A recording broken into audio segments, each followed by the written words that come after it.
হর্সের penis, ঠিক আছে?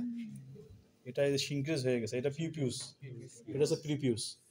আর অক্সের তো মনে হয় তোমার পেনিস দেখছো, অক্সের পেনিসের প্রিপিউস থাকে এবং প্রিপিউসের পরে গ্লান্স পেনিসের সামনেরটা হচ্ছে টুইস্টেড থাকে।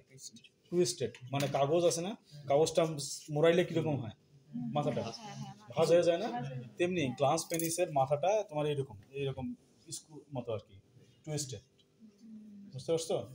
কিন্তু এটার ক্ষেত্রে এরকম না কিন্তু, ঠিক আছে? এটা মেইন। আর একটা হচ্ছে ডগের ক্ষেত্রে, ডগের পেনিস তো তোমরা জানো, ডগের পেনিসের এখানে আছে, আমি আরেকদিন এই জেনিটাল সিস্টেমটা তোমাদের দেখাবো, হ্যাঁ জেনিটাল দেখাতে হবে।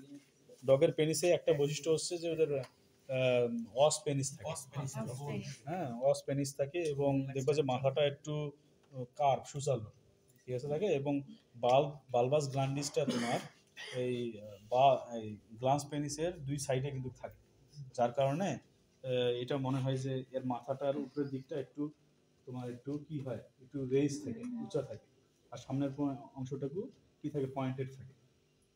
যখন মেটিং হয় তখন এই যে অস পেনিস বা বালবাস, এই তোমার বালবাস গ্ল্যান্ডিসটা সোয়েলিং হওয়ার কারণে এরকম এরকম হয়ে যায়, যার কারণে ব্যাক হতে গেলে এই জায়গায় আটকে যায়, এই দুই সাইডে আটকে যায়।